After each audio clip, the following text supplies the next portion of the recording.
Yeah. I just think it's kind of weird to just be like sitting there on a FanDuel program chatting about food when technically you're supposed to not be practicing due to a brain injury. Yeah, but I don't know if you can exactly rehab a concussion. You can't, but I just would like to see him not do anything until further notice. Don't worry, he hasn't done anything all season. What's going on, everybody? Welcome to the Stokastic.com NFL Matchup Strategy Show. Dave Loughran and Eric Lindquist taking you through all 10 games. And boy, do we have some ugly totals, some ugly games. These should be your favorite types of slates. People get upset when they don't see a bunch of 50 totals. You shouldn't get upset. You should love it. Because if you kind of know what you're doing, you might be able to dig in and find some of the great stuff out there that can make you some money this week. What's good, brother? How are we feeling? We're feeling interesting. As you said, there's one game that has a semi-decent total and everything else is complete trash. I generally start a lot of my research on Wednesday night, and I was just like searching for what I think the absolute chalk of all chalk will be from a game stack perspective. And I think I landed on Tampa Bay, Atlanta, maybe Vegas, Chicago in some capacity on one side of the ball. Like, this is some ugly football that we're looking at. But as you said, I think these are exciting weeks because people don't gravitate towards certain things where it's like you either have it or you don't. I think there are a lot of ways to go building, a lot of ways to put stacks together, and no crazy chalk at the moment. You know, Chad already knows this if they hung out with us for the first look show, for the ownership show. I have already come to terms with the fact that I will be losing my money this week playing a lot of Josh Dobbs stacks with Seattle runbacks. I actually had a fever dream last night that I played Josh Dobbs lineups. The problem is I don't know the results. So it is what it is, dude. I would highly advise everyone do the exact opposite, but we'll get to that game. And, you know, maybe Josh Dobbs, maybe there's a little fire lit under his ass being like, all right, Kyler's coming back. Let me show him. Let me give him one more show. Give him one more show before I'm out of here for the week or for the season. Yeah, man, it's going to end poorly for me, but that's where I stand. And I try and be open with you guys. And I'll let you know how bad it goes when I see you again on Tuesday. I was going to say, Kenneth Walker, I mean, he's the chalkiest player on the entire slate, and he's from that game, 24.6% ownership. This is just an awesome slate where everything's pretty flat here at the moment. We'll see where people start gravitating towards come Sunday, what gets steamed up. But I do like that shout out. Josh Dobbs has played a lot better than I think people anticipated, than you and I anticipated coming into this season. He had all of 2 weeks to get ready for the season, 15 days officially with Arizona before starting that Washington game. I'd say he's done a pretty darn good job relative to the talent that's on that team and relative to expectations. So I have no problem with that at all. Rondale Moore's just been like my eternal, like, can we get like 21 time, bro? Because I feel like I always play him and it never goes well. No, it doesn't. But like, if you looked at the opportunities last week, it could have been a whole lot worse. Well, no, not production wise, but you weren't wrong as far as like him actually being involved in the offense. We'll talk about that game. Happy to have you guys with us. As always, take a single second, hit that thumbs up, subscribe to the channel. It helps us greatly.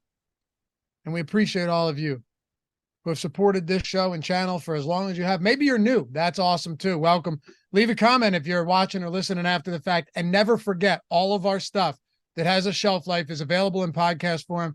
Ben and I did the week review, single entry, 3-max strategy, straight game theory podcast exclusive, only found on Apple Podcasts, Spotify, wherever it is you listen to them. I promise you're going to want to listen to that, guys. It's awesome. You're probably sick of me saying this, but just listen to it and you'll see why. Super valuable. Helped me out a ton going into this week and looking at the whole season as a whole and learning what is doing well and what isn't. It's about 30 minutes long. Take 30 minutes of the week. I promise you're going to love it. Anyway, Eric's over on Twitter at Eric Lindquist. You should follow him, me at Laffy_D. Come say hi. We'll shoot the shit, talk some football, all that good stuff. Let's dive into Buffalo, New England. All right. So there will be some games that we spend much less time on maybe one team than the other. Buffalo 9-point favorites, 41-point total. And I should point out 1, 2, 3, 4, 5 games with totals at 41 or lower, right? Just some heinous totals. We're going to see a lot of that. Buffalo's got to be somewhat chalky this week with Josh Allen dealing with an injury, but it appears that he's going to be okay. Stephon Diggs had a 90% target share in the first half of last game. Gabe Davis is kind of hit or miss, but when he hits big. He's relatively underpriced. And then you've just got question marks in the backfield. I don't anticipate Damian Harris playing, but James Cook falling off a little bit. I'm a little bit concerned there. Where are you starting with this Buffalo Bills team in a spot where they're big favorites with one of the highest totals on the slate? Yeah, I kind of want to start with Josh Allen, mainly because he's led the quarterback position in PPR scoring in pretty much any scoring format over the course of this season, better than Jalen Hurts, better than a lot of guys. Now, that shouldn't be all that surprising, but I think what is surprising is like the ways that you want to stack him up that are just contrarian, because it's been so much Stephon Diggs, and then there's the random once in a while game from Gabe Davis, but like he's done really nothing all that impressive this season. And it's like, how can I possibly utilize Josh Allen in the contrarian way? And now you get Kincaid and you get Knox kind of back into the mix together. It's a lot easier if one of them's out, but that will not be the case here in this spot. I kind of prefer Dawson Knox over Kincaid here at the moment, just for 2,900. But I mean, Josh Allen has so much upside at the quarterback position going up against a New England team that obviously lost Christian Gonzalez, who's been he was one of the best cornerbacks until that torn labrum in all of football. Should be a spot that he just goes after J.C. Jackson over and over again with Stephon Diggs. But like, who do you feel comfortable with who do you feel the most comfortable with, Laffy, adding to that core of just him and Diggs, or do you just fire up him and Diggs every single week? I'm 100% fine doing that. Also, because we know that Josh Allen does have rushing upside. I'm not sure how much they're going to need to exploit that this week or utilize the rushing. Yeah. But yeah, okay. So I'll say this much. I don't love the tight end position for Buffalo for two reasons. I actually think, despite how ugly this slate is, that there are some good low-cost tight ends that are solid. Dawson Knox without Kincaid last game, 3 for 17. It is remarkable that he has 17 or fewer yards in 5 straight, despite a couple 6-target games. I don't know if I really want to run the risk there, but then you could also make the argument that if one of these guys just finds the end zone with 3 receptions for 20 yards and a touchdown, it might be enough. So I get all of that. I think it's still doable, though, if you wanted to get a Gabe Davis in there at 5,900. It feels to me, though, like the best stack is Allen Diggs and then just finds value elsewhere. It's kind of where I'm at. I'm trying to figure out ways that I want to stack up Buffalo, but nothing looks good in terms of routes run here. As you said, 3 for 17. Then for Knox, it's been disappointing even with one of them out here. I'd like to think Kincaid will get more involved, but I mean, we've seen a number of guys with draft equity this season who just haven't been on the field nearly as much or being targeted like at all with like a Quentin Johnston or something. But it's basically Allen and Diggs, and I think that's going to probably be the way that I end up doing it. But I wanted to at least throw out the idea of thinking about where else we can go on this football team, because Cook, less involved, not going to be getting goal line roll. And that's frustrating because, you got Latavius Murray, who, well, he's going to be out there for those situations and gobbling that up. Saw him involved 12 for 45 last time out as well, starting to take over some of that Damian Harris role. And it is what it is. It's just it's a frustrating thing because I want to try to find ways to get different with it. But looks like skinnies with Josh Allen, Stephon Diggs, that's going to be the way. Now, you guys know I love to talk about that Patriots-Bills win game back a few years ago. You know I love it. Drink, everybody. Well, actually don't, because that's... No, go ahead. Fire one off. Okay, we're not responsible here. LaCroix. Yeah.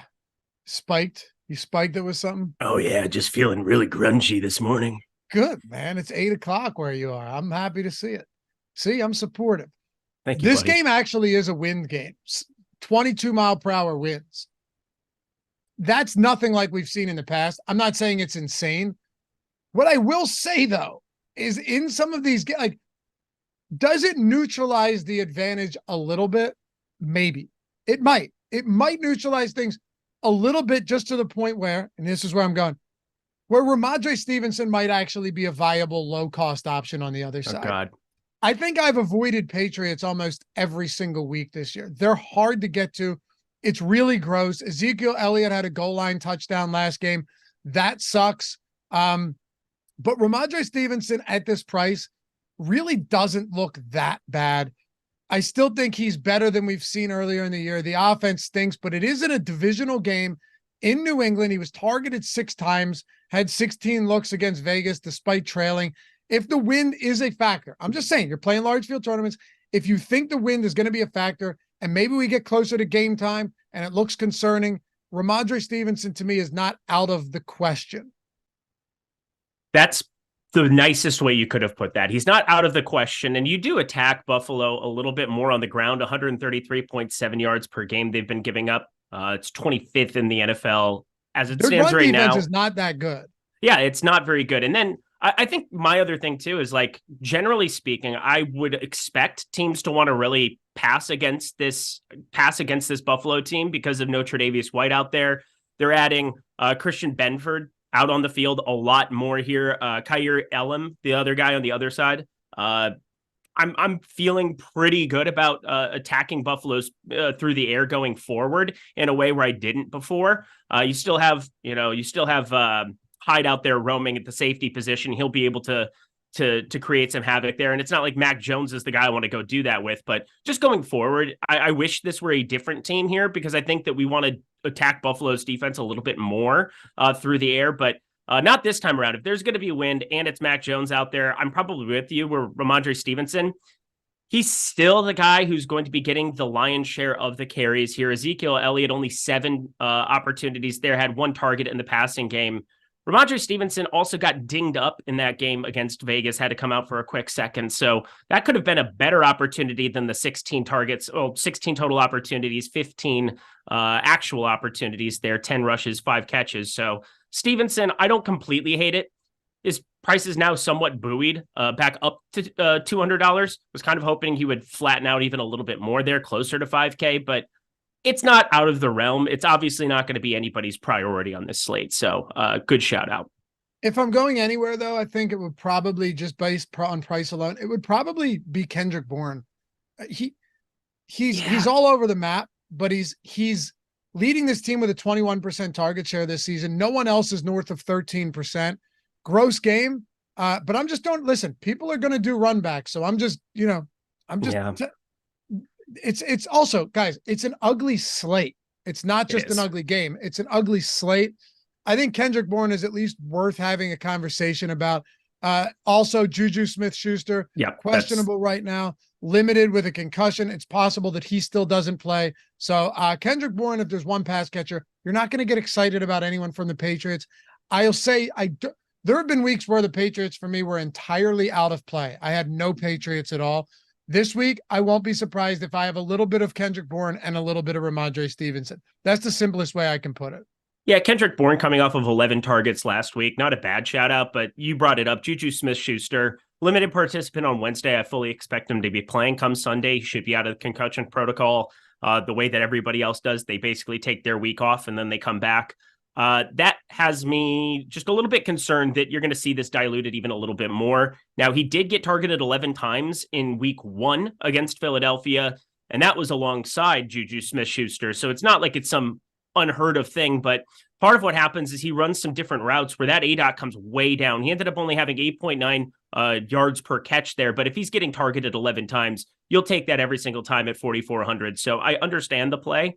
I just think a lot of people are going to end up gravitating there in a wind game, in a spot where I think Juju being back definitely hinders what you're going to project him for. And for me, I'm probably going to end up going elsewhere if that's the case. Yeah, if Kendrick Bourne gets ownership, count me out.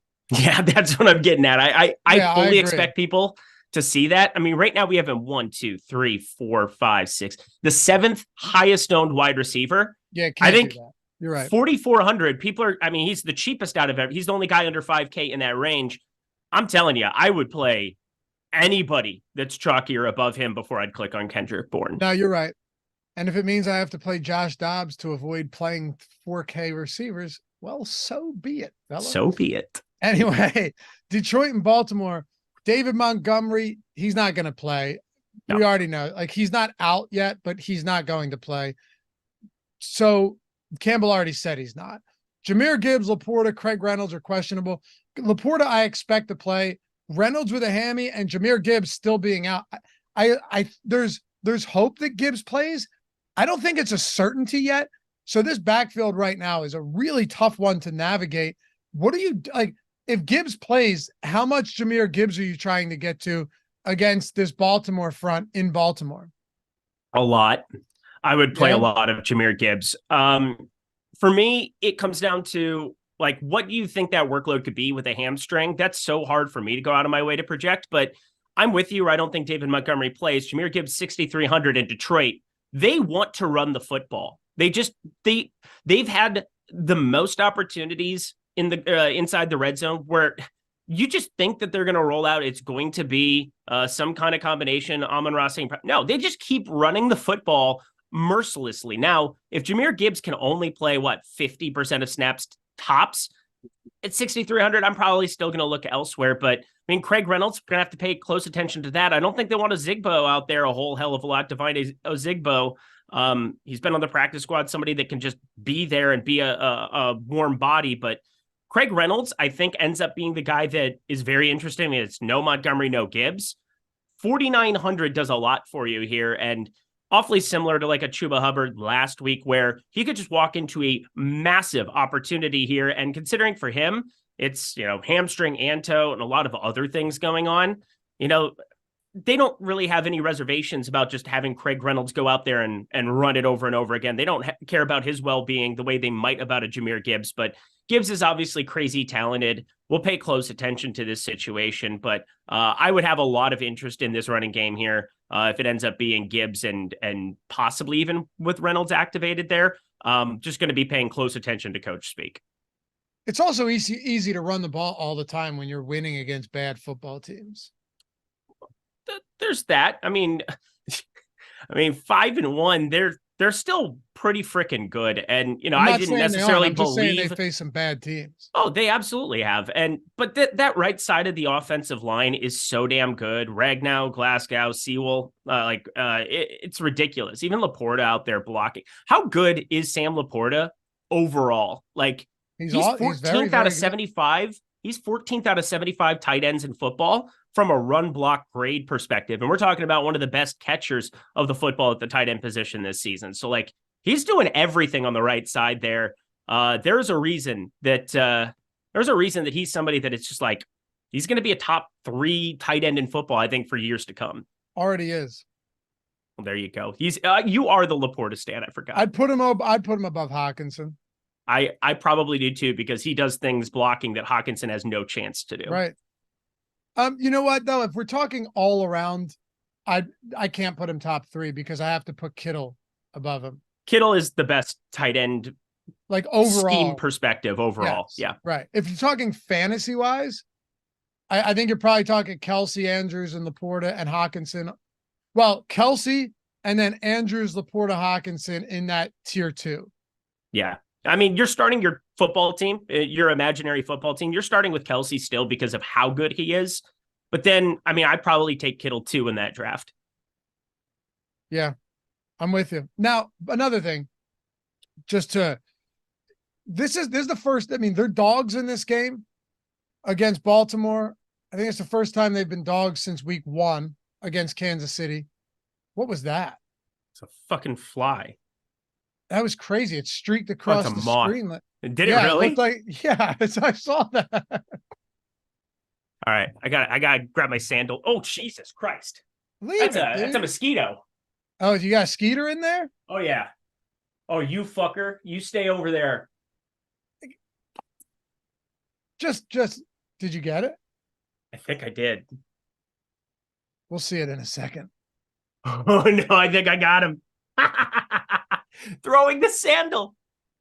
Not bad. Thank you. South Dakota at its finest. Yeah, you look good doing it. Thank All you. right. Do you like the pass? That was kind of sarcasm, but that's okay. Nobody looks good swatting a sandal in a chair. You can't look good swatting a sandal in a chair. I promise you. That's fair. You can look a couple things, but you can't look good. What are you doing with the passing game from the Lions? Amon-Ra St. Brown's pretty good at football. We want to play Amon-Ra St. Brown in a spot where I do have a lot of Baltimore interest, I will say. I think that that's going to be something that's bared out quite a bit here. Zay Flowers, the most popular wide receiver here, but I love getting Tom and Ross St. Brown in spots, especially if we end up seeing Jahmyr Gibbs pull a ton of ownership. I mean, he's getting targeted at such a massive clip here. 15 targets last time out against Tampa Bay here. You have Williams starting to be on the field a little bit more. He's only playing 25% of snaps, but when he is on the field, he has been targeted at a decent enough clip here. But it creates some avenues having Jameson Williams out there where you gotta account for him. I mean, the guy had 1,600 receiving yards at Alabama. He was an absolute freak, and as he gets acclimated here, I think it's going to open up some opportunity for Amon-Ra St. Brown in this passing game. So it might work out to his benefit for the time being until Williams is out on the field for more than 55% of snaps. But really like getting Tom and Ross St. Brown. Your boy Sam Laporta, he was dinged up last week. They didn't care. 11 targets for him, only 4 catches there. But also another guy, these targets are just so concentrated compared to what I was expecting here. I thought you would end up seeing Josh Reynolds targeted more and more as it went along. But now with Jameson Williams as a deep threat, I mean, Amon-Ra St. Brown, the middle of the field is just his window, and he is going to be so good this season. Up to 8K, I think that's going to keep his ownership down as well. Looking around the industry, everybody's got him right in around 10, 11%. We've got him at 12.6%. I think that might be a little bit high. I think people are going to really gravitate towards the Kupps and the Keenan Allens. I think at 8K, I have a lot of Amon-Ra St. Brown interest. No issues with that at all.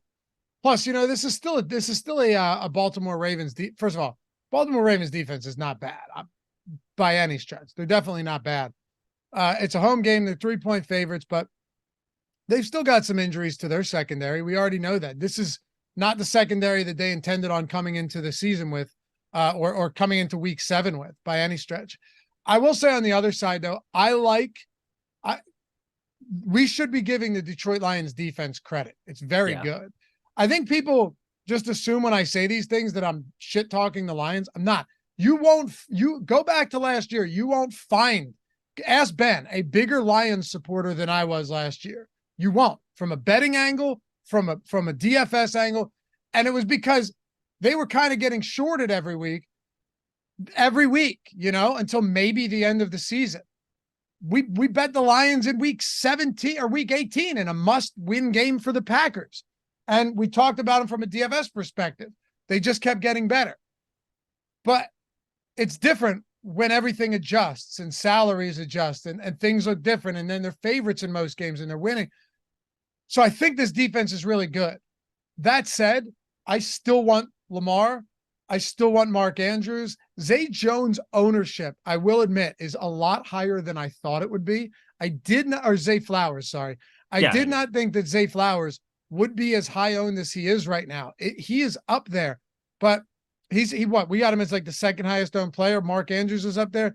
I'll tell you, man, when Ben and I did the first look show on Tuesday, I didn't anticipate this. Neither did he. We thought that we'd be getting some lower ownership on this Baltimore team, just given what the kind of thought process is for most people around the Lions right now. But the field's getting sharper. It's that simple. The field is getting sharper year over year. So I guess I shouldn't be surprised that this is going to be one of the more popular teams on a bad slate. That in mind, I still like Lamar. I think this could actually develop into a shootout. Wind in this game, so pay attention. But I like Lamar. I like Andrews. I like Flowers. Maybe you take some shots on an Odell Beckham if this whole team is going to be popular, but Beckham's going to be the one that's getting virtually no ownership. Might not feel good, but he's similarly priced to guys like Kendrick Bourne. He's getting no ownership at all at 3,900. There could be some different variations of how we play this, but Baltimore's a very interesting offense in this game to me. Yeah, they're extremely interesting. And I will say the team I probably spent the most time looking at last night, just as I was going through my process, was the Baltimore Ravens. I thought that this was going to be the team I got to the most. And then I looked at ownership and Zay Flowers. I try to go through the process and figure out who I think is going to be chalk, and then I pull it up. It's always kind of a fun exercise to do on Wednesday nights. And Zay Flowers was shocking to me. And it's not like he's got some incredible spot. He's going to be outside there on Cameron Sutton. Cameron Sutton, he's lined up 354 times out wide. He's only lined up 17 times in the box, 11 on the slot cornerback. We're talking a very specific role Cameron Sutton has on this team. He's going to be across from Zay Flowers a lot, and he's really the only corner that Detroit has here at the moment, because it surely hasn't worked out well for Jerry Jacobs here in his second season. And Will Harris is one of the worst cornerbacks in all of football there on the slot. I would have interest in Nelson Aguilar if I weren't what in the world? Seriously, Jordan Klein. Do you know what that original video is? No. Do you know what that original video was? I mean, I feel like I know, but I feel like I don't know. Do you remember back when George Bush was president, that Iraqi reporter took his shoe off and threw it at him, and he dipped it, and then he threw another shoe at him? I killed it, though. It is right here. You got it? Yeah. I said, when I threw it, I hit the thing. I'm serious, though. I want proof. I'm going to pick this up. Am I really about to do this on a stream? Pick it up, dude. I think people were calling you out in chat for lying about it. So I'm just doing this for you. Well, it's fine. Oh, he lost it. Just chill. It's down here. It's down here somewhere. I have a black curtain, you a-holes. It's a black curtain. And I just went to go get it. I'm just saying, you're not going to see it flying around anymore. That's all I know. All right, we'll find it later in the show. As of now, doesn't do a read. Do a read. I will find it. No, stop, dude. This is not a big deal. Not a big deal. We're not doing. Who throws a shoe? Honestly, I'm not doing this just so you can find the moth. You squid chopped it. You took it down. We're good. Squid chop, baby. Squid chop. What are your favorite players? Mark Andrews is my favorite guy to get to on Baltimore by far. What's your favorite way to play? We'll keep this part quick. What's your favorite way to play this game? Assuming Gibbs is in, assuming he's in. Assuming Gibbs is in, it's just Mark Andrews, Lamar Jackson, skinnies. It's just, Mark Andrews is just going to be an absolute monster here in this spot. I have no idea how they handle Mark Andrews defensively. And I will say the other thing, David Montgomery, if he ends up being out, if you have Jahmyr Gibbs limited, maybe Detroit just has to abandon running the football the way that they would normally want to. I don't think it's crazy likely, but it's not unheard of here, especially as dogs here on the road, that this game could end up shooting out a little bit more. And the way that it really sets off is you just simply go the skinny route of Lamar Jackson, Mark Andrews, Amon-Ra St. Brown run back. I really, really like that construction for this week. So do I. And I'll just point one thing out, guys. On this show, we try all the time to make sure that we're giving you everything, no stone unturned, get you ready in going into the week for every game. Other stuff might be more of like a surface view, and then we do this. This is a game that could see some wind and some weather in Baltimore. And Jared Goff, he's been like the best quarterback when it comes to covering spreads. But Jared Goff outside of a dome with 20+ mile per hour, potential 20+ mile per hour wins, it does concern me a little bit. I'm not going to lie. It does. There are some aspects of this that have me at least a little bit questioning some things because, well, first of all, it would probably make Amon-Ra St. Brown look better and guys like Jameson Williams look worse. But, in Tampa Bay, great weather, home against Carolina, at Lambeau. Okay, sure. But still warm. Home against Atlanta, home against Seattle, in Kansas City in September. Let's see what happens once we start getting into this weird weather. I assume he'll be fine, but just throwing it out there. Anyway, Atlanta and Tampa Bay. I'll keep this one short on the Atlanta side for you. And I don't know. Great call by you. Great call by you. Oh, thanks, brother. Yeah, that was fun. I had 0 and I had a little bit on Sunday. So, and that was 100% you. I appreciate it. Yeah. You know what? Sometimes, even once in a while, a blind sandal finds a moth. I knew you were going to, it was a mosquito. I mean, not in this particular case today, but sometimes. I love you, man. I just like winding you up sometimes. I'm looking for this fucker. I need to find this thing. I have to stop because you're not going to stop looking for this if I keep going. I hit it direct shot. I will say this much. I have not seen him dash across the screen once since you hit him. Yep. Because he's fucking dead. Jordan, by the way, you're gonna have to piece this together. Like sandal. couple minute clip of this has to happen. Okay. Anyway. I see this, dude. You're gonna ruin the show. You're gonna ruin the show. Oh, I ruined my knee. Oh shit. What are you doing? Dude, I'm not buying into the Falcons this week. Last week, sure. This week, I think I'm off of it. What are you doing with the Falcons as 2.5 point dogs? It is nice to see Drake London and Kyle Pitts pull it together, brother.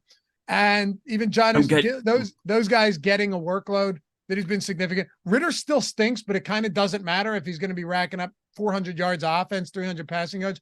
Are you going back in any capacity to the Falcons this week? Yeah, probably Drake London a little bit. 12 targets. I mean, Arthur Smith, maybe just calling games a little bit differently going forward. Part of it is Bijan Robinson and these Tampa. Like, offensively, Desmond Ritter is starting to progress a little bit here. Now, I don't want to go crazy. It was obviously a really good spot going up against Washington. You targeted that. I think it's going to be a team that we talk about this week because who's got the gourd to go to Tyrod Taylor, or who's got the gourd to go towards Mr. Daniel Jones if he ends up being out there? I don't know if it's me, but Drake London for sure. 5,100. We know that he's a baller back in his USC days and really emerged his rookie season, but nice to see him back intertwined into this offense. And then Kyle Pitts, who just keeps, maybe it's finally his time, because back-to-back weeks where he's gotten there for you, but now he's 4K. I think you said it earlier. I have a lot of interest in some of these punt tight ends to get down there and just kind of fill out my stacks, whether that ends up being a Gerald Everett, whether that ends up being a Logan Thomas in a bounce back spot here against the Giants, who have been kind of a tight end funnel for the last couple of years. But I'm still going to have some interest there against Tampa Bay. It's a spot where you still kind of expect them to be behind trailing. And that creates some opportunity where maybe Desmond Ritter, even outside of Atlanta, can get it done for us. Yeah, you know what? It's possible. You know what I'm having trouble with though, and maybe that we can all agree. Bijan Robinson is good. This offense is weird. Mm-hmm. I'm having a real tough time getting to him this week because I'm okay with Josh Jacobs chalk. I'm okay with Kenneth Walker chalk. Same. And then when it comes to like Bijan Robinson or Barkley, I'm almost more inclined to pay a little bit more. Like, let's say I'm not going to Jacobs and Walker. I'm honestly more inclined almost to go up to Barkley and hope that he touches the ball 30 times against a bad Washington team. It feels like a no man's land for me when it comes to Bijan Robinson, and that may be a blind spot on my part. I think what it is that we saw a negative game script. Well, you would assume it would be positive there for Atlanta going up against Washington, losing that 24-16, but Tyler Algier still gets 13 carries. Like, how frustrating is that to have a game where Bijan Robinson should be the only guy out on the field, but you saw a lot of first half snaps for Tyler Algier once again. So you've had back-to-back games now for Desmond Ritter where they've had to throw a little bit more, come from behind against Houston, trying to catch up against Washington. It's resulted in back-to-back over 300-yard games. I expect this to be more similar to that, but now with Bijan Robinson having Tyler Algier cut into him in these negative game scripts, that is very problematic for his upside, because you just need to have him on the field more than 55% of the time. I mean, as good as Devon Achane was and things of that nature, I'm just not going to get in the habit of playing 55% of snap backs as crazy chalk or any kind of chalk. The difference here is Bijan Robinson, I don't expect him to be 14.5% come Sunday. I think that's going to end up being a little bit on the high end. We should see him float back down to single digits. Then we can have a conversation. But otherwise, Tampa Bay has been number one in the NFL against the running back position in fantasy points allowed. So Bijan Robinson, as much as I love the talent does not win out in this spot for me. I'm with you. That's kind of where I'm landing as well right now. If ownership comes down, sure. But as of now, probably not. I like Rachaad White on the other side. I don't like Rachaad White's ownership. I do like his price point. I do like knowing that, Tucker has been virtually uninvolved. And when they did try and get Keyshawn Vaughn some opportunities last game, he was wildly incompetent. So Rachaad White playing 70+% of snaps every week. Even last week, we're like, oh, I don't know about this. 79%.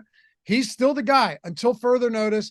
He's still involved enough in the passing game. I like him. I like Evans. I like Godwin. I like this team this week against Atlanta. I think coming off an ugly loss against the Detroit Lions at home last week, they bounce back.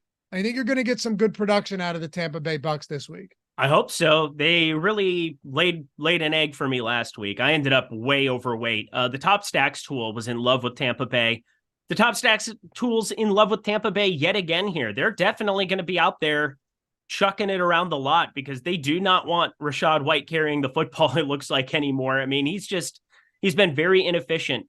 He's had the highest yards per carry he's had in a game in 5 games this season is 4.3. He's been at 3.7, 3.7, 2.7. They've completely abandoned trying to run the football here. And then it's not like Keyshawn Vaughn's going to be back there providing anything for you there too. 6 for 9, 9 for 16. I mean, he's horrendous. Sean Tucker hasn't really worked out for this football team, not even getting on the field here anymore. So I think it's just simply a situation where they're playing to their strengths, and their strengths are Mike Evans and Chris Godwin.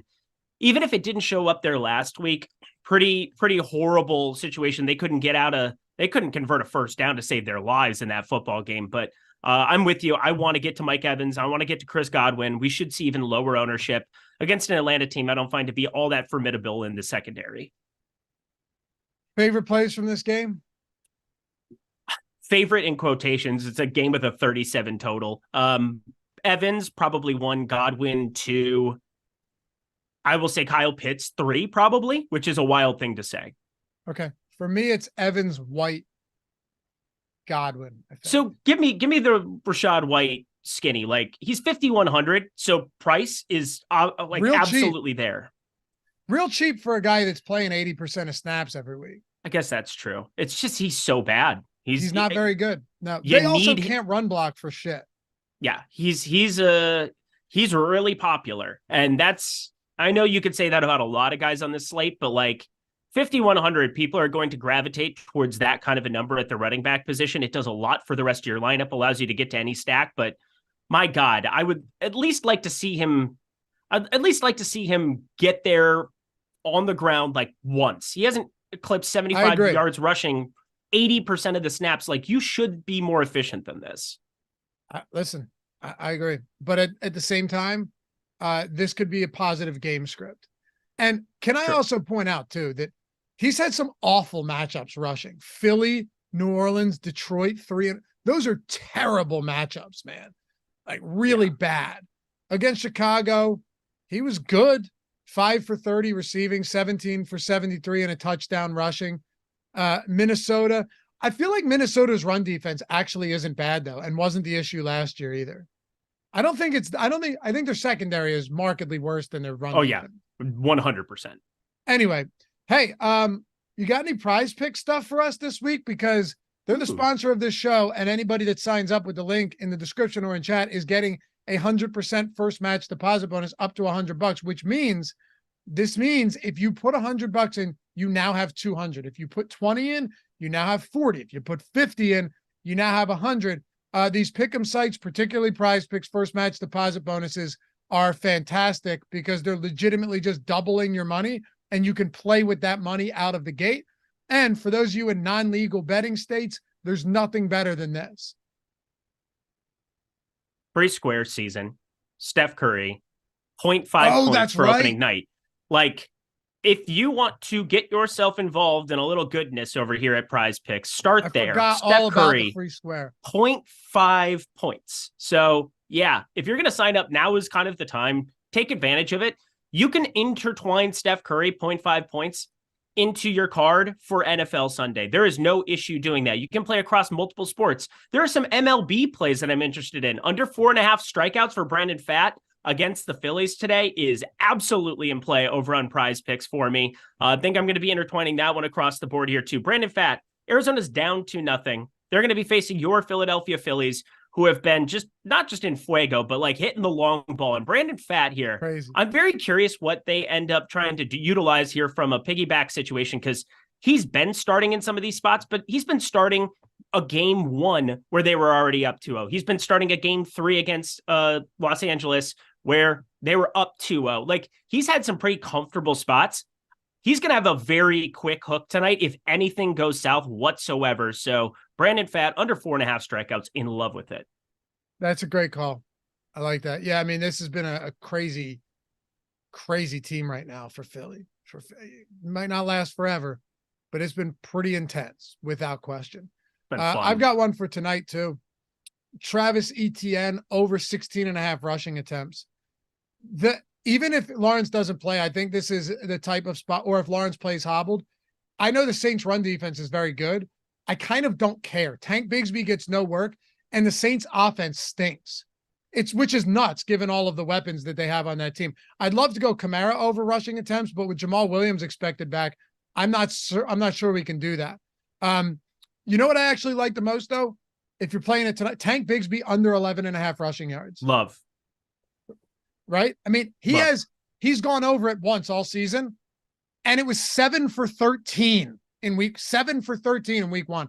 Wildly inefficient, 3 or fewer carries in every game since week 1.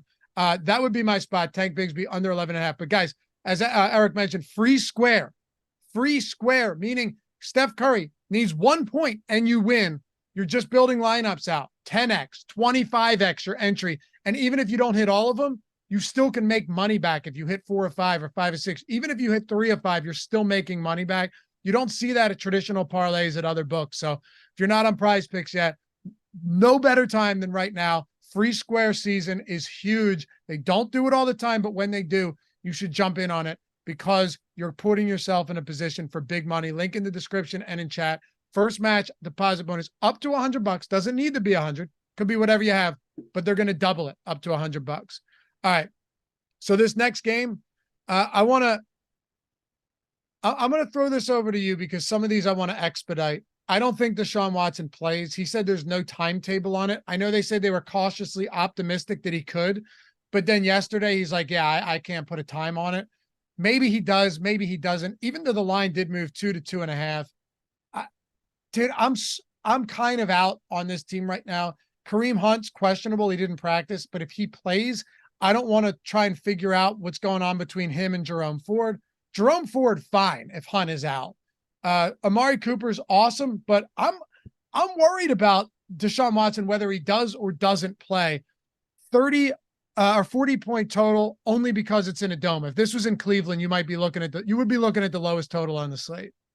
Isn't it wild? Deshaun Watson, completely guaranteed contract. Like, what are you doing, Cleveland? This is a disaster for them. PJ Walker, hey, he was serviceable. Like, he wasn't good, but it was serviceable. It wasn't as bad as it looked. I mean, you were facing a San Francisco defense.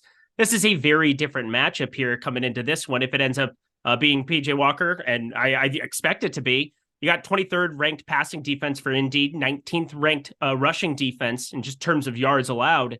I think this is a spot where you could get a little bit funky, and PJ Walker to Amari Cooper running routes on anybody is just a glorious, glorious thing to watch. He ended up having the fumble, didn't get in the end zone despite some deep shots there, but 27 yards per catch, making things happen just from a route running perspective that no other player in football really has. David Njoku, this is a really cheap stack to piece together. And I'm a obvious Michael Pittman stan. I'm going to be even more so going up against now that it's Gardner Minshew every single week for the rest of the season. I think this is a sneaky football game to get to. Nothing that's going to be a priority for me, but like you could get weirder than PJ Walker against the Colts. Amari Cooper said he expects Deshaun Watson to practice today. So again, we'll see. We'll pay attention to this one. If he plays, then I like Amari Cooper a lot. I mean, it's just such a disgusting slate, but this game carries a 41 total, and there's a pass-heavy quarterback in Gardner Minshew now, at least, where you know he's not going to create anything with his legs by any means, and so you have a more consolidated target share here for Michael Pittman. For we're gonna have to see if Kyler Granson even suits up for this one because he's in concussion protocol, but that could end up being a Mo Alley Cox shot that you can take there at a flat 2,500. So. I don't know. I like this game a little bit just from a super contrarian perspective, considering it's in a dome, doesn't have to deal with some of these other weather factors that we've been talking about. And then a 41 total, that's like middle of the road on this slate. Is the total up to 41 now? Yeah, 41 I'm looking at right now. Wow, it was 40 like an hour ago. So maybe the prevailing thought here is that it's going to – okay, so it's 41, 40 and a half. DraftKings still has 40. So it's You know what? This is just a kind of an unknown game too right now with Deshaun Right. Watson status up in the air. But yeah, Kind of middled. I would say that if you had Watson out there, you'd move this thing to 43 pretty quick. The only question I have though is this Browns defense is so good right now. Yeah, Like they're incredible. They're probably the best in the league right now, and dominant pass rush, dominant front, good secondary. Gardner Minshew turned back into a pumpkin last week, and my concern is that this is probably the real Gardner Minshew, and I have some concerns. You could still go to Pittman because he likes going there downs, but I will be on. I don't really like picking on the Cleveland Browns right now. There's enough bad low total games that I'm going to be targeting. I'm not particularly high on the Colts. I know it's in a dome. I'll have some pieces. I have zero interest in stacking them, and I'm not going to try and find the split in the backfield because I think, once again, Moss and Taylor get pretty equal work. Hey, we talked about that a lot last week, and it did come to fruition. There was some coach speak over the weekend saying that they needed to get Taylor more involved, and surely enough, they did. But the thing is, Zach Moss definitely going to be out there, I think, more receiving work. I think we kind of nailed that on the head. 6 catches for him there on 7 targets. Taylor didn't get completely, I mean, he had 6 targets for 5 catches, but that was such a negative game script. They were down early and often. ETN gets in the box twice. They're down, and Gardner Minshew come from behind. That's not exactly what you want. You want it from a fantasy perspective because 55 passing attempts would be epic in just about any spot for any quarterback in the NFL, and you'll take your lumps, especially at 5,200. I still do have interest in trying to make it happen. I'm with you. Cleveland has an unbelievable defense, but there were some things last week where Trent Williams gets dinged up. Christian McCaffrey gets dinged up. There were a lot of things that made Cleveland look pretty good last week. Now, we're comparing them to Indy this week. I'm not comparing San Francisco to that because we know that they have way more talent on that side of the ball. But I do think Indianapolis's offensive line has performed a lot better than we anticipated this season, has created some issues there for opposing defenses and just being able to establish the run from time to time. But I don't know. It feels like a spot where Gardner Minshew is just going to be somebody that I'm playing blindly every single week because I expect them to throw the ball way, way more with him behind there than Anthony Richardson, who could create so many mismatches just with what he can do with his legs. And Michael Pittman, whoever ends up being the prevailing tight end, Josh Downs, a great shout out there from Matt Kajeski on Live Before Lock, ended up really involved just in the short to intermediate passes. You want to see that ADOT continue to be what it was against the Rams, against Tennessee, but Josh Downs, not the worst play at 4,500. I'm still going to have some interest here. Michael Pittman, though, above and away the priority for me on Indy. Check your Slack, by the way. All right. I saw it. Okay. Okay. Hold on one second. I have nothing else really on this one. I mean, Cleveland defense, Indy, good stuff. Yeah. Cleveland, I'd go to Cleveland defense. I have no problem. I'd go to Indy defense, honestly, too. I don't care. Who gives a shit? Yeah, I mean, seriously, it's true. No. PJ Walker is not good. Yeah. Washington and New York. Adam Schefter just tweeted yet another hit to the Giants O-line.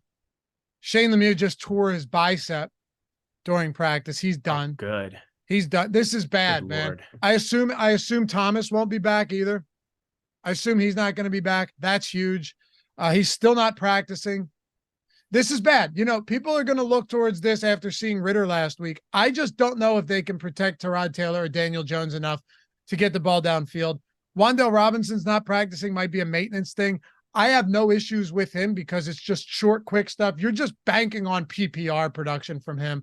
Maybe he breaks some tackles. It's ugly. On the Washington side, look, Giants defense hasn't been terrible. I don't have a ton of interest in Washington, but Terry McLaurin would be the guy that I really do. I like Terry McLaurin quite a bit this week, and I will have some Darren Waller. So while this game is super ugly, Waller, Wan'Dale Robinson, Terry McLaurin, all of them are actually guys that we talked about it earlier this week that I don't actually hate. And I think you're going to get some I think a Darren Waller type going into this game. Looking at the position, right? Go ahead and look at the position for tight end. There's some decent ones in this price range. Darren Waller probably gets completely ignored. They can use him a little bit downfield if they can protect the quarterback long enough. Less than 3% owned. No issues with that. Wan'Dale Robinson, sub 10% owned. Don't love him, but he's $3,800. Terry McLaurin's going to be popular at 13%, but I do like him. I think it's only a matter of time before he pops off. He's too good to stay down this long. I agree. He's very, very good. And Sam Howell, he's got his faults, but last week, just insane efficiency. 14 completions, 3 touchdowns. Pretty wild to see. Washington kind of just basically play to their strengths, which is just defense. Just play interesting football, if you will. I don't even know how to put that into words. I'm still trying to find the skeeter. But Terry McLaurin, I'm with you. 5,400. The price just keeps going down. 5,500 last week, 5,400 here. Started the season at 6,400. I am with you. There is going to be an opportunity for him somewhere here to just pop off. I think the Giants defense, nothing special whatsoever in the secondary. You're probably looking at Adoree Jackson primarily over on Dotson to some extent. And then Deonte Banks going to be primarily over on Terry McLaurin. But this is just a defense that's, well, outside of Dexter Lawrence in the middle, they are problematic. Thibodeau has not panned out as an edge rusher. He is definitely one of the worst number 1 picks that we've seen in quite some time here. You got Chase Young on the other side starting to redeem his draft stock there for the Commanders. I think for priorities in this game, Commanders defense 1. Is that kind of the way that you see it? Probably. Yeah. This offensive line is in shambles. There's nothing there. They're toast. I mean, they're starting a rookie, Justin Pugh, now at left tackle out of Syracuse. Literally off the couch. I mean, this is really bad. I mean, I know that they had first round equity wrapped up in him. I think he was like the 19th pick in the draft, but he went to my high school. Did he really? Justin Pugh? Yeah, he's a Syracuse guy. I know, but how old is he now? I have no idea. He was born on. He's I think he's like 3 years younger than me. Yeah, he's 33. Yeah, he's 33. That is wild. Yeah. He's from Holland. I'm from Newtown, PA. They're right next to each other. Yeah. Okay. So he's been in the league. Like, I mean, who was he with last year? I'm so confused. This is insane to me. I mean, this offensive line, I'm just going through it. He literally just came off the couch. Unbelievable. He's going to get demolished by Chase Young. Just demolished. Yeah. No, I like Washington for sure. I like Terry McLaurin. Like, if I were to just wrap this game, I still will have some Giants. I will. It's gross, but I will, because I think the Washington defense, the problem is the Washington defense has a good pass rush. If you can't protect that, you can't exploit it. I'm not stacking the Giants, but I do want some pieces in the event that they find ways to get some makeshift bullshit protection for a couple of opportunities. But that's it. I love that analysis. Some makeshift bullshit. Like, yep. I'm so here for it. Again, Washington, 31st in terms of fantasy points given up to the tight end position. I do think Darren Waller is probably the guy that I end up landing on. He's 2.9% owned right now in our projections. That's too low for a guy that should get keyed in on in this kind of a scheme going up against Washington, trying to get the ball out of your hands early. And then Saquon Barkley getting back into the mix, and, well, no injury concerns now, 24 carries, 5 targets, 4 catches. You know, he wasn't going to come back until fully healthy, especially playing on the 1-year deal. So Saquon Barkley, got to have some interest as a super contrarian piece, but God, nothing feels good to click on for the Giants. Nope. Yeah, Barkley, if I get a little bit there, I'd be okay with it. But I think I probably just, like, honestly, Jacobs is not much different than Barkley at this point, and he's cheaper. He's cheaper in a way better spot against the Bears. Exactly. Yeah, he's cheaper, and they're basically the same player at this point. Inefficient, not great teams, except one of them is even on a worse offensive line in a worse matchup. Give me Jacobs there. We'll talk about it, but I'd say the one guy I really like from this game would be Terry McLaurin. And then besides that, if you wanted to sprinkle in like some Brian Robinson or a little bit of Waller, Wan'Dale Robinson, dirt cheap, I think those guys are in play, but I think the guy I really like is Terry McLaurin.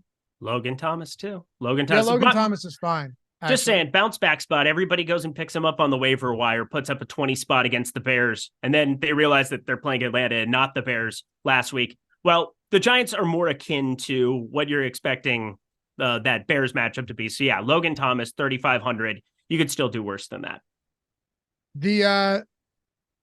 Yeah, I got people are chewing me apart on the Friday strategy show for saying I like Pitts over Logan Thomas. Let's see if they show up tomorrow to atone for their sins. Atone for them right now, too, if you've yet to hit that thumbs up and subscribe. Appreciate you guys. Sometimes we just forget. I don't blame you. But if you're one of them, take a second. Hit that thumbs up. Las Vegas. Oh, by the way, Jeff asked if you need a link or a promo for Prize Picks. No, it's just a link. Dude, I totally buried the lead. You get a free month of all of our Odd Shopper content. You get a free month of everything we have on oddshopper.com, too, at Prize Picks. Not just the first match $100 deposit bonus. First match for everything. For everything on Odd Shopper, our Prize Picks lineup builder, all of our Prize Picks plus EV plays, market-based approach, phenomenal tool. You get the entire month free. So if you were on the fence, that's just a pot sweetener there that you're getting a lot of free money. Put it that way. I forgot to mention that. That link will get you both. Raiders in Chicago. Man, I can break this game down really quick. And I'm going to do it like, give me 30 seconds.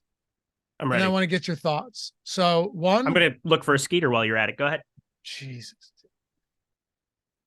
Josh Jacobs, I love him this week. I don't care if he's chalky. Just Tyson Bagent on the other side. I don't know if it's going to be Aiden O'Connell or Brian Hoyer. That is the one question mark I have, because when you look at what happened in week 4, it was Aiden O'Connell, when they had time to prep for this, who got the start. He was inactive last week. Brian Hoyer was the backup, got thrust into action when Garoppolo went down. I don't think it's a guarantee that Hoyer starts this over O'Connell, so keep that in mind. O'Connell, when he started in week 4, peppered Josh Jacobs with targets. He had a 29% target share. He basically only looked the way of Devontae Adams and Josh Jacobs. There's also reports that Devontae Adams has recently voiced his frustration with his diminishing role in the offense. Oh, he got it. He got it. All right. You must have killed it right now while we had you off camera. Where are the haters now? Did you just Where are the haters now? Did you just put it back on the floor? Yeah, I'm going to have to throw that away. I mean, you're fucking kidding me. You're not going to be able to find it again. Yeah, that was stupid. Is it a Skeeter or a Mayfly? It's a Skeeter. Oh. He was a Skeeter boy. He said, see you later, boy. Did you know Mayflies, the average lifespan is less than 24 hours? Pretty hard. Why do you know that? Well, they live as nymphs for longer underwater. But then when they actually develop into a Mayfly, they don't have mouths. So they fly up out of the water. They bang each other to reproduce. And then they die within 24 hours because they literally cannot eat. What a great life lived. We could only all be so lucky. Yeah. Shortest lifespan in the animal kingdom is the Mayfly. Sad Incredible stuff. Anyway, did you see the stuff Devontae Adams talking about just the fact like he's frustrated with the diminishing role? This may actually be a spot where in some lineups I play Adams and Jacobs without a quarterback. It's been working like crazy all season long for a ton of different teams. The only problem here is they're both very expensive, but I won a lot of Adams. I won a lot of Josh Jacobs. That's where it starts and ends with me for Vegas. I don't actually want to get to a ton of Jacoby Myers because his prices come up. Jacobs and Adams, I really, really like this week against Chicago. Yeah, and I think it's going to be Aiden O'Connell, don't you? That's what I was saying. Yeah. Yeah. So it's going to be week 4. The Bears secondary is just dog shit. So this is going to be really, really fun. 29th most passing yards allowed here on the season. And you go through some of the route trees and like things Adams is going to absolutely tear them apart if they just target in on him. Jacoby Myers, and he's the squeaky wheel. Exactly. Squeaky wheel is always fun, especially when it's somebody as good as Devontae Adams, who you want to please. Vegas, they were kind of on a short leash with him as is. Josh Jacobs, 7,400. I'm completely with you there as well. He is really, really, really good chalk. Devontae Adams, though, 8,200. He's not pulling any ownership right now, and that's really, really fun to me. Jacoby Myers is #good at football. I think he's missed in New England right now. The fact that they went and got Juju instead of going to him is just still so egregious that there aren't even words for it. 11.3% for Jacoby Myers. No problem getting there as well. We'll watch the ownership on Devontae Adams. Feels a little bit high if you look across the entire industry right now. 14.5% that we have for him. I'm so there with you. I guess the one guy that is the unknown, Michael Mayer. What are you going to do with him considering back-to-back weeks now? He went from being uninvolved, not targeted, didn't even show up in anything week 1, week 4, didn't get a target. He had 2 targets going into that Thursday night game, or I think it was Sunday night game, Monday night game, the Green Bay week 5 game, 3 targets. We saw him 6 for 5 being actually involved the way that they should have been all season long. How are we feeling about him in October? I probably don't think I get there much. Okay, good talk. But I think it's totally fine. My only thing is like a rookie quarterback in Aiden O'Connell. This is just an assumption, but my assumption is that he just keys in like crazy on Adams and Jacobs. I mean, it is great to see that Michael Mayer is running more routes and is out there more, and he's going to be good. I like him. But that's I think my biggest concern. I don't hate this spot. It's a great matchup. I think as far as cheap tight ends go, like what's he priced at? Is he sub 3K still? 2,700, I think. He's my second favorite sub 3K tight end behind Trey McBride. Oh, I mean, the Trey McBride thing is a conversation in its own. I mean, are they going to get rid of Zach Ertz? Because hold on, we'll have it. We'll have it. We'll definitely have it. Whew. But in the week 4, let's assume Aiden O'Connell starts again in week 4. He targeted Devontae Adams 34% of the time. Josh Jacobs 29% of the time. Yeah. Nobody else was north of 10%. That doesn't matter for Michael Mayer because obviously, he wasn't playing. Him and Myers are fine, but it's really Adams and Jacobs that I like. I'll put it that way. Yep. Josh Jacobs getting 11 targets with Aiden O'Connell out there. It's just an insane amount of volume that you could expect here on the road in Chicago. And Chicago, we expect it to be Tyson Bagent here. And, well, I have no idea what to expect. The guy came off the couch, basically. He played – where did he play his college football at? I know it was a D2 school. Shepherd University. Oh, my dear sweet God. Like, what are we doing here, Bears? Should have been losing every game to begin with. I think he might not be terrible. Okay. Well – I can't get to DJ Moore. I will tell you that much. Oh, no. I can't do it. I'm not playing any pass catchers for Chicago. Yeah. Are you going to play anything in the running game? Because that's obviously. Roshan Johnson's still not practicing. Travis Homer limited with a hamstring, I believe. Yep. And Khalil Herbert's on the IR. So if it's Dante Foreman again, sure, I'll play some Dante Foreman. I think that's fine. Yeah. Against Vegas, that's kind of what you want. You just run the ball. Decent enough secondary, but Chicago's an awful team to try to run it back with. I think for Vegas, I mean, this is going to be one of those teams where I'm really not looking at any kind of a run back with Aiden O'Connell. If I'm going to be clicking on that button at all, for sure, priority order for me. Josh Jacobs 1, Adams. I would still call him a distant 2, just because I find Josh Jacobs to be just a clear-cut priority on this slate. I'm with you. Now, when we talk about Arizona and Seattle, that's why I said we'd get there. Yeah. I'm not gonna belabor this. I've talked about it. I think Dobbs, I'm gonna have some Dobbs. As ugly as it is, it opens so much up. And I want to get to a lot of good players on a bad slate because there's a lot of low total games. So I'd really like to have the good players as much as I can. And if that means that in doing so, it means I get some Dobbs, Marquise Brown, who almost has a 30% target share and has 10 plus targets in 4 of 6 games, touchdowns in 3 of his last 5 or 3 of his last 4, and a $2,600 McBride whose snap share skyrocketed north of Ertz last week. And for someone that ran 9 routes in weeks 4 and 5, then to run 22 routes to Ertz 24 last week, I think you might be seeing a changing of the guard here. And if I get here too early, that's fine. If I get here at the right time, I'd be okay. I'd be pretty happy with that. And I think Seattle could go up early. Dobbs is forced to throw. He can run for 50 yards and a touchdown. We've already seen it. As ugly as it seems, if I had to go to one disgustingly cheap stack, this would be it.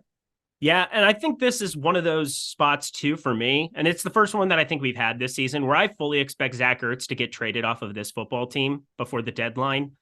And Trey McBride, you just kind of like, not quote unquote unleash him. I mean, how good is he? We don't really know. He was the top tight end in coming out of college in that draft. And they haven't really utilized him well. Kyler Murray couldn't really find him on the field. And then Josh Dobbs just started to get him intertwined here last week. Otherwise, had really done nothing until then. But you would expect Zach Ertz to kind of get some kind of bubble wrap put on him here. I mean, people know around the league what Zach Ertz can do. He can be a serviceable tight end for your football team if you're a contender. I think that Zach Ertz will probably run fewer routes and they'll get Trey McBride intertwined a little bit more here. So it's more of a narrative-driven thing than a projection-driven thing. But Trey McBride is also 2,600 out here, and that makes it very appealing. He's your favorite one that was sitting under 3K. Is that correct? He's my number one sub 3K. Yeah. Yeah, I think that that's more than fine. I still love Marquise Brown. Coming off of last week, again, 11 targets, just simply wasn't targeted very well. Dobbs did not have his best stuff, that's for sure, in that spot. But now you're going up against a Seattle secondary that is not all that imposing. We saw their pass rush go nuts against the Giants. I don't care. The Giants, they are starting absolute nobodies on that offensive line. They're in shambles. So I'm not going to look into that whatsoever. I feel pretty confident that Arizona is a team that you can just land on Marquise Brown, land on Trey McBride. You know, if you want to put a couple of Dobbs shares together too and bundle it all together, that's just fine. Seattle's the team that I'm really struggling with here. And we got to see how DK Metcalf ends up progressing here. He didn't practice Wednesday. I'm going to be paying very close attention to him. Could it be Jackson Smith and Jigba week? We don't know. He's starting to get okay, because, I mean, 3,900, he could end up being one of the chalkier players come Sunday by far if anything happens to DK Metcalf, if anything happens to Tyler Lockett. Good point. Yeah, Metcalf with the ribs and something else. I don't think he's going to play. Really? I don't have a good read on it. He's a monster, and so he looks like Adonis, and so we always think of him like he's going to be able to play through everything here. But, I mean, this is a lot of different stuff going on with him, and this is a game that they should be able to just be without him if they need to. Like, I don't think you push your best skill position player in this kind of a spot against Arizona at home. Obviously, Seattle needs to win football games and get going. And your 4-2 is a lot different in the grand scheme of things. But coming off of a bye week, he's still not practicing. That's a little bit concerning to me. I wonder what he uses to skirt the PED testing. Oh, no, but they had a week 5 bye. He ended up playing last week. But yeah, dinged up here now. There is no way that dude is natural. I don't know. Did you see the interview where he says he eats pure candy every day? He eats candy every day. Yeah, and you know how you can like lose weight and eat candy every day and still build muscle? How? Yeah, look. I'm going to send this video to him. We'll see how that goes. I'll tag him. If nothing else, I'm impressed by it. I think I salute him. I'm not out here making accusations, but I am. I mean, that dude, can you just do it real quick? Just go DK Metcalf, Google, go no shirt. DK Metcalf, no shirt. Come on. Yeah. I mean, him in the weight room before the draft, that's hilarious. How about this one with him in the hoodie? I mean, my God, what a specimen. What a specimen. Also, if you Google him, one of my favorite things is like the story of him with the girl that he was just like, oh yeah, nah, I'm not going to hook up with you again after the fact or whatever. Like I can't remember the exact details of the story, but like he basically left this girl on read to like go smash somebody else. It was a pretty good read. Well, tough to blame him. Anyway, there it is. There's the one, Jordan. See that one right there? Look at that. Come on. All natural. This is what hard work does for you, Laffy. Brian said genetics, man, a true 1%er. Yeah, that's what they all say. Genetics and chicken and rice. That's it. Genetics. I mean, clearly you have to have the best genetics in the world to look like that regardless, but whatever. Charles said great genetics and his father trained them from day one to be I get it. But something's going on. Anyway. How about Pete Carroll taking his shirt off next to him? Oh, did he? That's hilarious. Yeah. That's awesome. Look at that one. That's pretty great. Pete's got to be a great guy to have as a coach. Yeah. Like I would think the players would really like him. I think so too. I think that's probably true. He's old too. Pete Carroll's like really old. You see him chucking the football around? Yeah, he's still got it. So Age. Carroll, anyway, 72. Yeah, that's not young. anyway, uh, Dobbs, Brown. The only thing that sucks is Connor being out does actually harm that offense. But Yes. McBride, I just want them. I hope they play from behind and they have to throw and Dobbs has to run. They actually had higher time of possession last week than the Rams. So they did move the football, right? They did. They just aren't very good. But I love Kenneth Walker. And I'll tell you this much, really any wide receiver that plays for Seattle this week, even if Metcalf and Lockett are in, if that suppresses JSN's ownership, I'll get to that too. I think that's pretty fair, right? Like to me, this is Yep. one of those games on both sides that I think you should be pulling pieces from pretty heavily. Yeah, worst defense rated in PFF, 32nd. Absolutely no incentive to go out and try to win football games.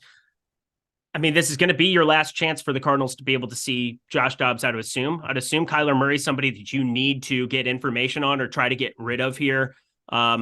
Like immediately, try to get anything for him. So you're going to utilize him immediately coming off of the bye here. But yeah, Seattle, it's just a question of like, how far do they have to put the foot to the pedal on this one? Like Kenneth Walker is in a phenomenal spot. I think he's rightfully good chalk. And then we'll be paying attention to Metcalf here. Jackson Smith and Jigba out of the slot could be a lot of fun here. And then Tyler Lockett, if you don't have DK Metcalf, should get steamed up here as well. But it is just going to be a piece of news that dictates a lot of what we do on this slate. Pittsburgh and the Rams. By the way, guys, if you're not in those eligible prize pick states, right, because you either are or you aren't, if you're in Colorado, Virginia, New Jersey, Ohio, Iowa, or Kentucky, go to Bet365, get your free money. Just go and collect it. All you have to do is click the link in the description or in chat. Many of you know this already. Some of you are new. If you're on the fence, it's the best way to get free money. Look, they're new to the states. They're coming to 3 new states soon, too, by the way. Keep an eye out. You might be one of them. They're coming to 3 new states. They're new to the states. Internationally, they've been around forever. From what I read, live betting actually originated with Bet365. Yeah, Wow. like they started live betting online.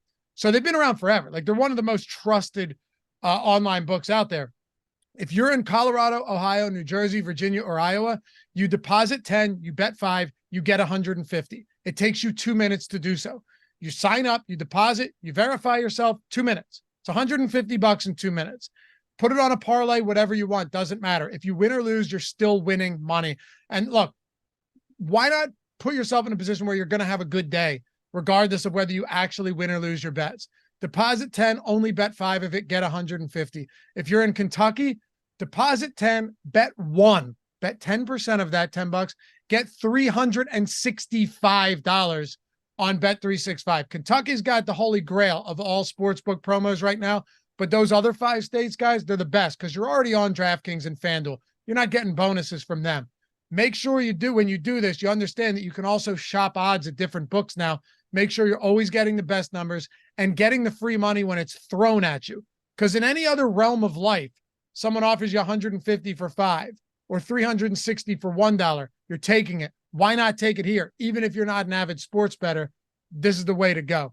Link in the description and in chat. Must be 21 years or older to gamble. If you or someone who has a gambling problem, please call or text 1-800-GAMBLER, 18 plus in Kentucky. All right. Pittsburgh and the Rams.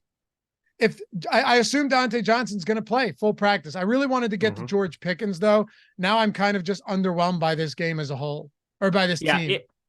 It's an underwhelming football team, and it sucks because you look at the Rams on the other side, and it's the complete opposite.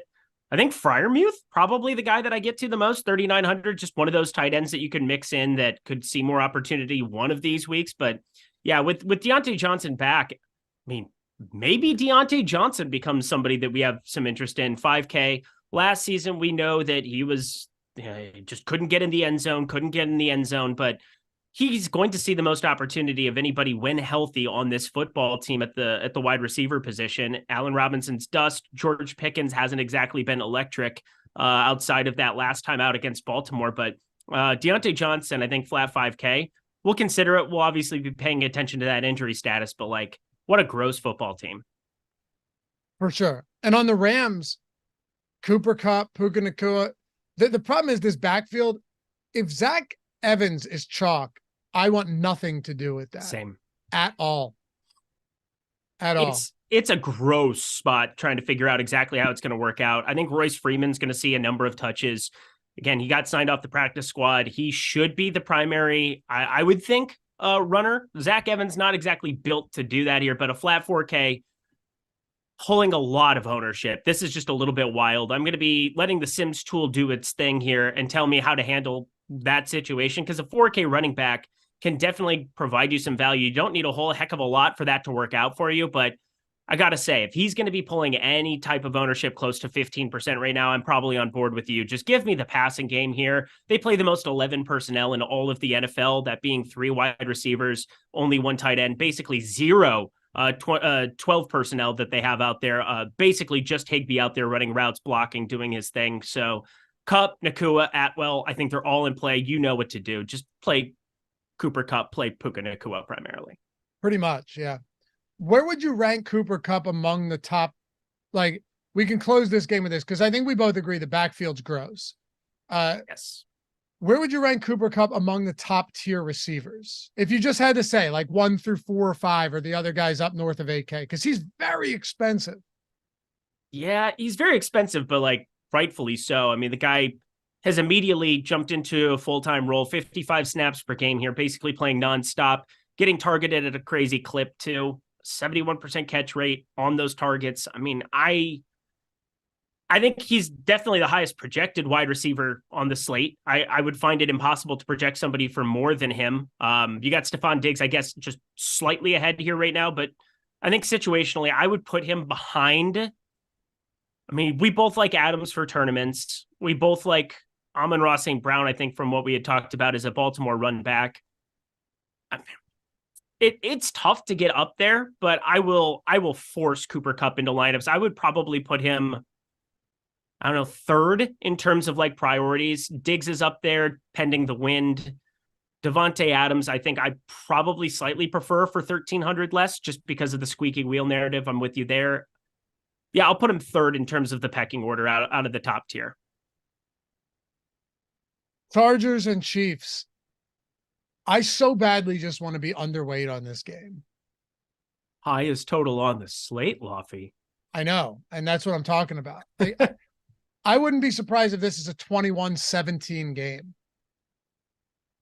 I mean, Kansas City's the biggest headache ever, right? Like, and now they want to figure out Hardman. something else. I mean, that's what we needed. We needed another McCole Hardman to get added to a team full of McCole Hardmans. Perfect. Just shoot me. Rashee Rice, definitely going to be 4,700. The guy that most people, I think, feel like is that secondary option from Kansas City. But like, it's just so gross. I feel like it's just going to be me playing Pacheco, Kelsey, and moving on with my life. I like Pacheco. There's a world here. Ben and I talked about it on the podcast exclusive, where there's a world where like one of these weeks, Pacheco and Kelsey are in the winning tournament lineup, and Mahomes isn't. You know, it's just Kelsey, because Pacheco's getting a bell cow workload. I like him. I like Pacheco this week. I don't love I did not think that he was going to be 19% owned, but you got 3 running backs that are soaking up so much ownership, 4 if you include Rachaad White. So that might be a spot to get a little bit different, but I do like a lot of that chalk at running back. Pacheco and Kelsey, dude, I'll tell you, I'm with you. I really don't think I want to be chasing Rice and Tony and MVS and any of Justin Watson, if he plays, who knows. I don't really have much interest in chasing that right now. Kansas City's offense has been fine, but not great, not electric, not elite. On the other side, though, with the Chargers, how do you approach this? Keenan Allen has been a top 5 fantasy point receiver in 3 of the 5 games that he's played. He's been excellent. He's a great possession guy. He's going to get peppered with targets. There's no Mike Williams. Quentin Johnston still is an afterthought. So you've got him, you've got Austin Eckler, and then you've got guys like Palmer and Gerald Everett. Do you have a way that you break down this offense for the Chargers? Yeah, play Keenan Allen, play Austin Eckler. Austin Eckler getting back into the mix, 14 carries, saw the 6 targets, 4 catches there. What you're rostering Austin Eckler for is just touchdown equity. He was incredible last season for it. At 8,600, it's definitely an overpay. He's the most expensive running back on the entire slate.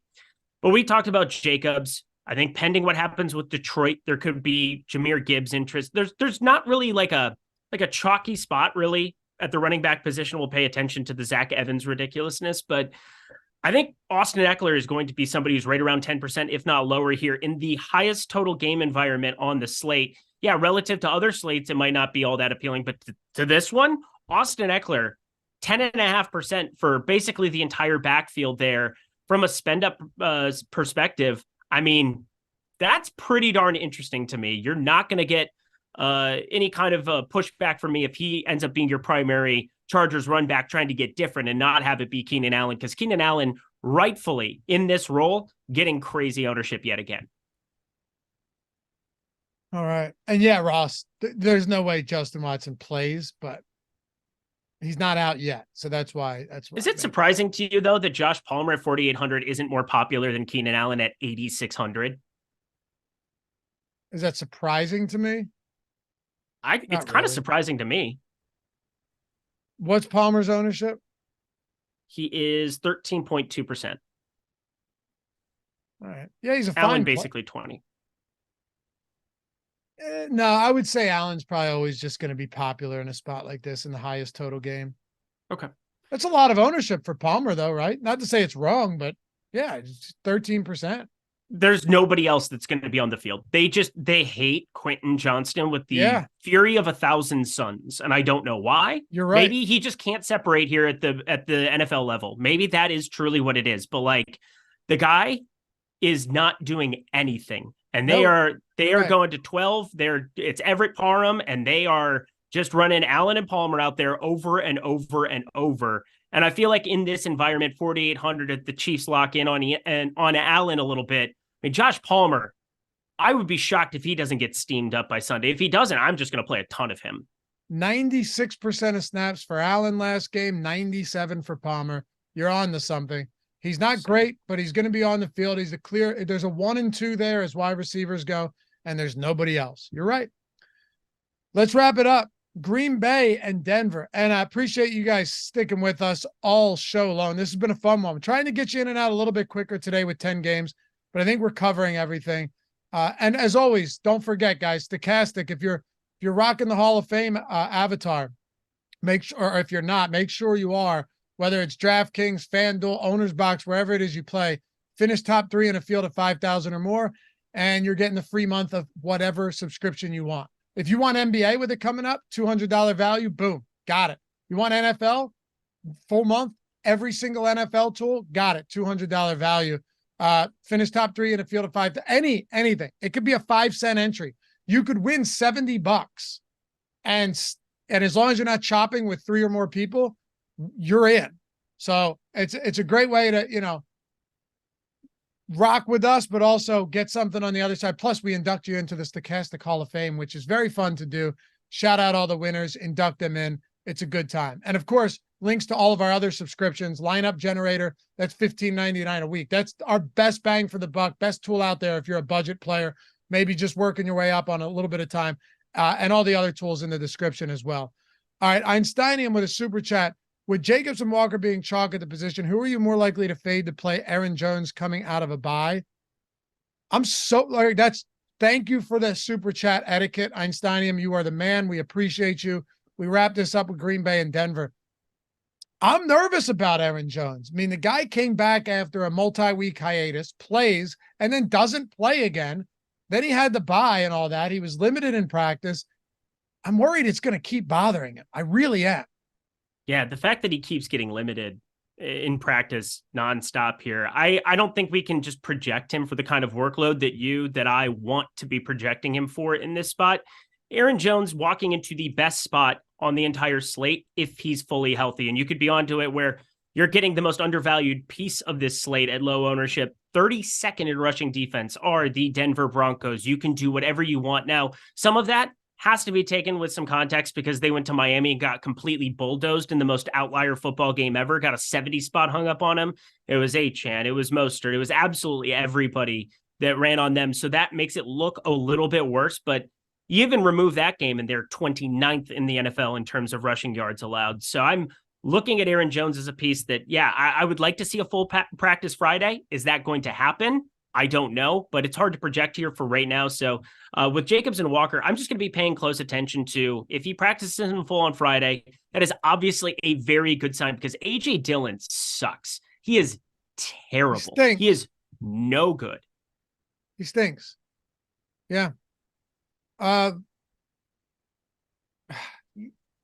Trying to think. I said to Neil yesterday, and by the way, thanks Einstein for the super chat. I think the Denver defense is a lot worse than last year. I don't think they're as bad as they were through the first handful of weeks of the season. I think at the end of the year, we're going to look at them and go, they're not great, but they're also not going to give up 300 rushing yards per game. I just don't. I think they're not good, and I don't think they're the worst thing in the world. I mean, isn't it just so insane that this game has the second highest total on the slate? Yeah, it's nuts. And I kind of like the under on it. I don't see, I get why people would want to go to Jordan Love here. Because if I'm going to Josh Dobbs, I can't say anything negative about that. Yeah. I don't think Jordan Love is very good at all. There's also, I don't know. The whole spot to me is weird. I get why you'd want to go there. This is probably one of the spots that I get less of on both sides. Really not enamored with this, despite the 45-point total. I'd love to get to Javonte Williams because I think he looked great last game against the Chiefs. Really looked good. But Jaleel McLaughlin's getting work too. And in the passing game, Sutton, Judy, Marvin Mims isn't getting enough work. I'm off of Denver this week. Yeah, I'm probably off of Denver as well. I really don't find a lot appealing about this football game other than Aaron Jones if that ends up panning out. Sure. 9.2% ownership. Again, 6,800 for a guy that I've just running backs don't matter unless they're guys like Aaron Jones who can get so involved in the passing game and do so many different things for you. He's elusive and he's a good football player when healthy. Obviously, as a Minnesota Vikings fan, I've tried to cheer against him forever, but always been a piece of Green Bay that I find to be undeniably good. Jordan Love, I don't completely hate the idea of it. I will say Christian Watson, you've got Atom Bomb Mother. There we go. That's his name there in chat. I'm definitely thinking Christian Watson gets steamed up. 5,600 for him here, coming off of the bye. Another opportunity for him to just continue to get healthier and healthier. Christian Watson could be very popular come Sunday. Appreciate you guys as always. It's been a fun show. Follow Eric at Eric Lindquist DF or at Eric Lindquist on Twitter. Yeah, there you go. Real fun show. I mean, the moth was the mosquito. That's a mosquito. Oh, it's a skeeter. I forgot. A skeeter. Yeah. An unexpected twist. Shout out to Jordan Klein. Follow me at Lafayette_D. And as always, guys, you can check out all of our content for betting over on the Odd Shopper channel. My picks for every game came out yesterday. Picks for tonight's game, prop sides, everything that's out now. And yours will be out tomorrow, picks for every game. So if you're not there yet, check it out. You want to help support us. We appreciate it. Other than that, we'll see you back here tomorrow. We'll see you tonight for Showdown Live Before Lock right here on the Stochastic YouTube. Peace.